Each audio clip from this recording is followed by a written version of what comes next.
Hola, yo soy Paula Vargas y les vengo a presentar un podcast sobre la época de la violencia y el narcotráfico en Colombia.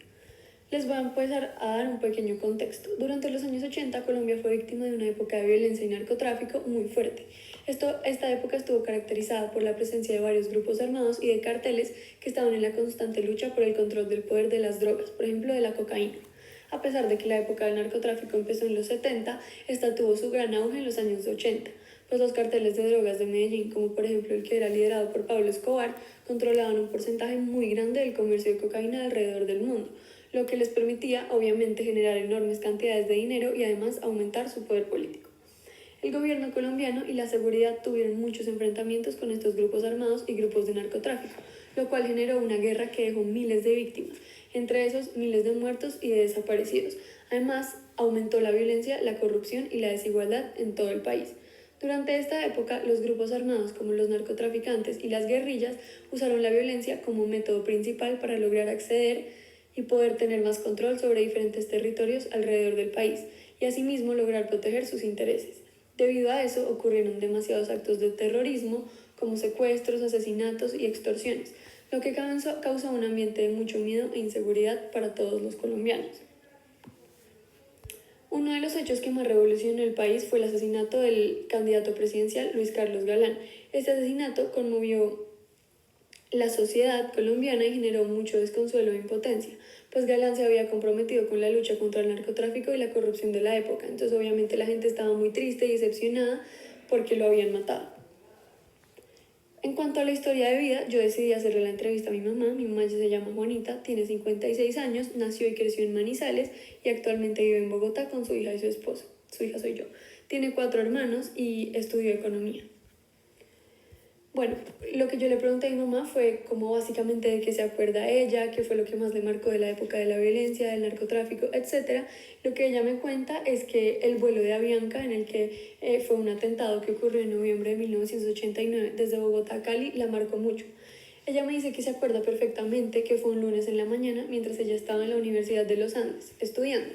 Ella vivía con una niña de Cali que era una de sus mejores amigas y esa niña tenía un novio que vino a visitarla desde Cali ese fin de semana.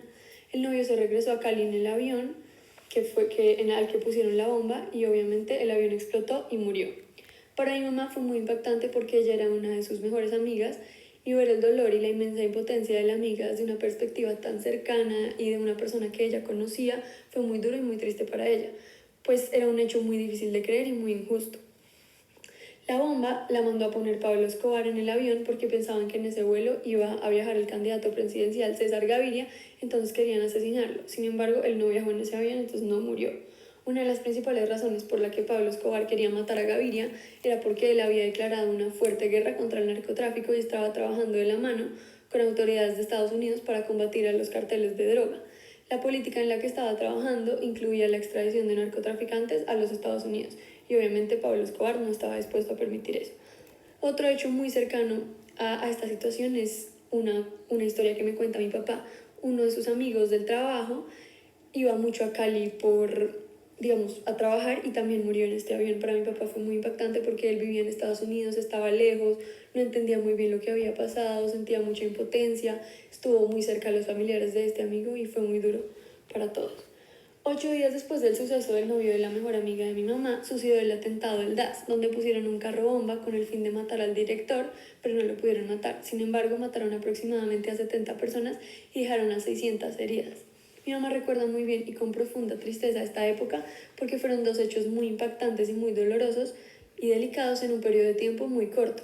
Además, los vivió muy de cerca, como el duelo de la mejor amiga. Además ella conocía al novio y estuvo ahí todo el tiempo apoyándola y viendo lo difícil y lo injusto que fue para personas completamente inocentes que pagaron consecuencias que no merecían. A pesar de que mi mamá no vivía en Medellín, toda esta violencia estaba muy presente en su día a día, pues me cuenta que en las noticias todo el tiempo informaban sobre muertes de policías, de civiles. Además, como fue la época de la adolescencia de mi mamá, ella recuerda muy bien que una prima que vivía en Medellín le contaba que salir a discotecas era extremadamente peligroso. Solamente los dejaban ir a fiestas en casas de familias, porque en lugares públicos como bares o discotecas era muy común que entraran sicarios a matar o secuestrar personas inocentes.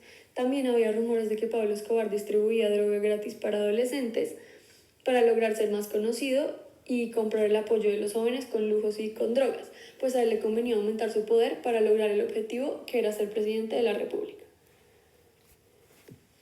En cuanto a las reflexiones, bueno, yo pienso que la época de la violencia y el narcotráfico en Colombia fue una de las etapas más difíciles y dolorosas para todo el país, pues esto dominó una parte muy grande del territorio colombiano, dejando mucho dolor y sufrimiento para las víctimas y sus familias.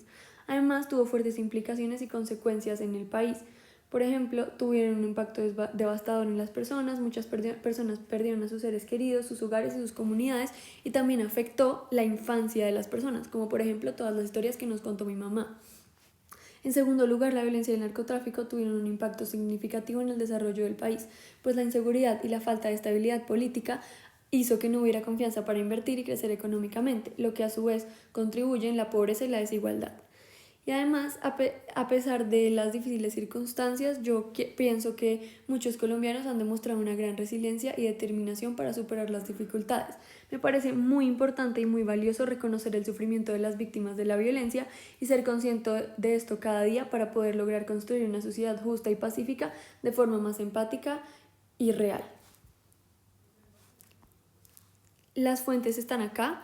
Están todas las fuentes que usé y debajo de las fotos también puse cada fuente donde la saqué. También me ayudó mucho el texto que leí en clase de la Cuadra Times y la fuente de contextualización llamada Historia Mínima de Colombia, que me brindó un contexto muy bueno y muy completo sobre la época.